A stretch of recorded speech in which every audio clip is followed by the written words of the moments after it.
Toys R Us, rest in peace, was a marvel of the American retail experience. From the moment you walked in, you were greeted with an assortment of mini trampolines and Teenage Mutant Ninja Turtle figurines. As a 6-year-old, I had to say, I was impressed. Unfortunately, after the average 3 hours I spent window shopping, the thought of having to make a decision between every single toy started creeping my mind. Way too much stress for me. I had to take a quick run to the demo Xbox to clear my mind. But before I knew it, my exhausted mother was pulling me out of the retail, and a toy in hand. Although I'd gone in with the goal of buying something, I left empty-handed. As a child, I was indecisive. But that was what this trait was supposed to stay as, a fragment of an immaturity that would soon break out of my cocoon into a beautiful, decision-making, muscular, and jacked butterfly. But not only am I not a butterfly, still mad about that, and not particularly jacked, I still have trouble making concrete decisions. And more so than ever, my lack of decision-making leads to increasingly negative outcomes when faced with difficult choices. And I'm not alone. More so than ever, we are becoming more indecisive. And the effects of our indecision on a personal and societal level are becoming more alarming. In a world full of choices, many are left stuck. The same indecision that kept 6-year-old me drooling in a Toys R Us aisle is the same lack of decision that stops us from making positive choices, from letting go of substance abuse, to choosing to leave an abusive relationship.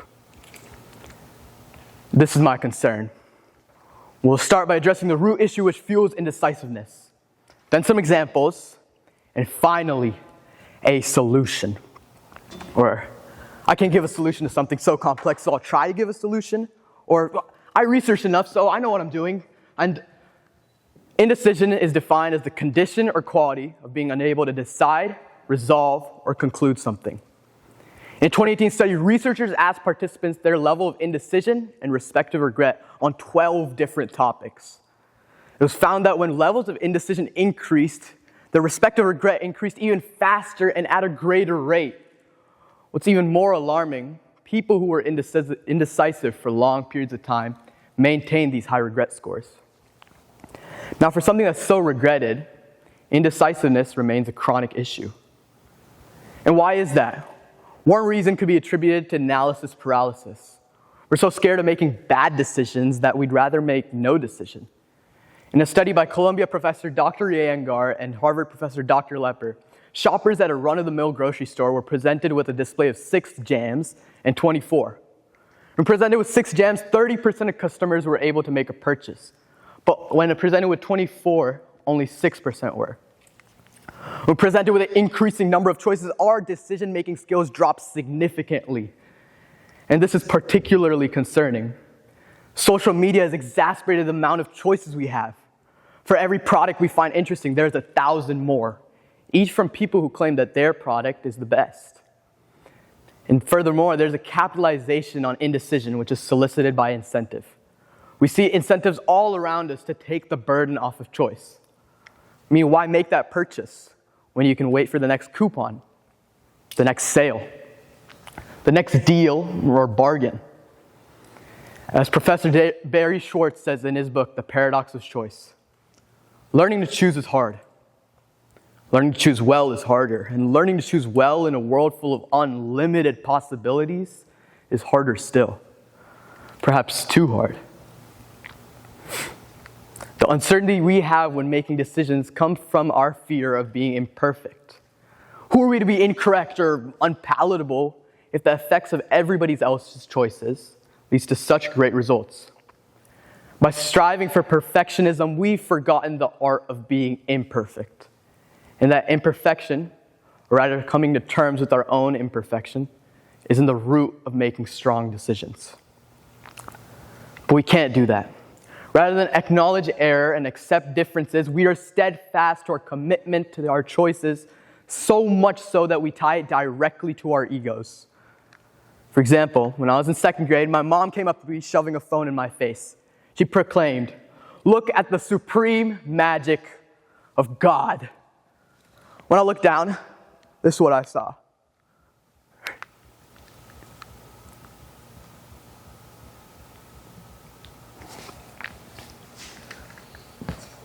So, nothing particularly holy there. I mean, I don't think that's God's work, but I was a kid, and I looked down at the phone, and I looked back at her, and I said, "Mom, I don't think this video is real." She said, "Do you not believe in God? Do you not believe in me?" I didn't say either of those things. But by tying our egos to our decisions, we make making decisions that much harder. It's what stops us from accepting differences. It's what turns disagreements into arguments. And it's what turns arguments into violence. As we struggle to make decisions, we are stuck in a state of pondering, which stops us from doing the right thing at the right time. It makes us think about doing that right thing at the wrong time. Take bullying, for example.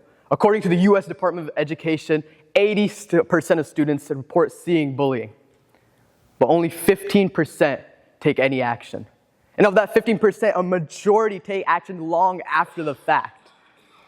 Now consider a study by Kepler and Craig, where it was shown that bullying can stop within only 10 seconds of a direct intervention in more than half of the cases. Keep this in mind. Drake Hardman was a kid, just like you and me, who had a problem. Every day after school, he was bullied by his peers. And he went back home and went back to school and was bullied more and bullied more. And by the time any decision was taken, he went home and decided to make that choice that he couldn't take it anymore. And 12-year-old Drake Hardman committed suicide. As we struggle to make decisions, we're stuck in a state of pondering, which stops us from doing the right thing at the right time and makes us think about doing that right thing at the wrong time. So what can we do? With a world full of more choices than ever, we're left without the ability to make choices. All while the increasing effects of our indecision lead to devastating results. And I wish I could give you a clear-cut solution. A clear-cut step-by-step tutorial on how to choose right always. But I can't do that. And even if I could, it's easier said than done. I can't choose for you. I have trouble choosing for myself most times. We have all these things stopping us from putting our foot forward and taking control. Anxiety, analysis paralysis, our subconscious and conscious fears of who we are and what we mean to others. And that's because the hardest part about making that decision, or making any decision for that sake, is that it's something only you can do. But I have a few things that I think could help. fMRI data shows that the brain makes decisions seconds before consciously aware of them. And this study is further explored by University of New South Wales Dr. Joel Pearson, who believes that we have thoughts on standby based on subconscious and conscious memories that we later use to influence our final decision. For example, if you have a choice between two things, flip a coin. If you feel the need to flip again and flip again, you already know what you wanted to pick. You just waited for the outcome to happen.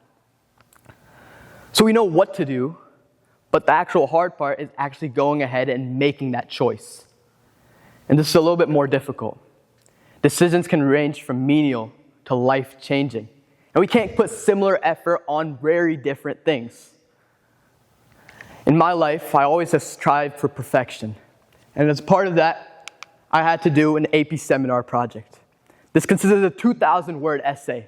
And I convinced myself that I would create the greatest 2,000-word essay ever known to man. So I had 3 months, and that's enough time. That's what I thought. But 3 months turned to a month. And so then I had a month, so it was okay. I could just work on it more and maybe a little bit more of a workload. But then a month turned into a week. Okay. Still less time, but I could make it work. And then it was the day of. All right, 2 hours. I have to cut something, but I'll make it work. At the end of it, I had written 200 words. Only 1,800 left to go. So I ended up not submitting it. And what I did submit was the best 200-word paragraph you have ever heard. I mean, I failed, but other than that, by striving for perfection and having far-sighted ambition, we stop ourselves from making decisions that affect us in the present. And that's because making that decision is knowing what would happen when the outcome is not clear. I mean, we don't know what will happen if we get out of that toxic job, that toxic relationship. But we know one thing. If we overthink, if we choose to do nothing, and if we are indecisive, one thing will happen. Nothing. In that way, indecisiveness is the response to not knowing what's going to happen. And for that reason is why indecisiveness is such a chronic issue. So how do we solve this? My father used to always tell me, when you look back at yourself in 10 years, you'll remember a lot of things that you did. Your successes, your failures. But I beg you, try.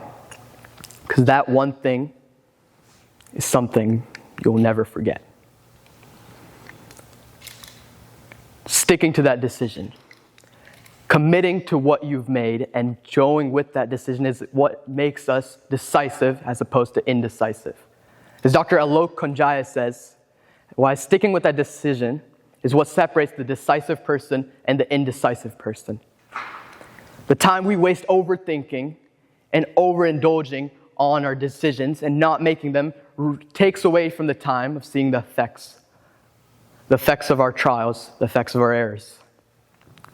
So, let's be mindful and compassionate to others' mistakes, open to expressing our own, and brave enough to choose. Because that is most always better than doing nothing at all.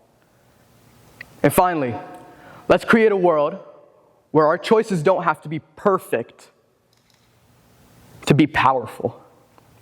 So kids who shop at Toys R Us, or wherever they shop now, don't have to be scared to pick a toy that they won't play with, as long as they make that decision. Let's toy around with the fact that our decisions are for us. Thank you.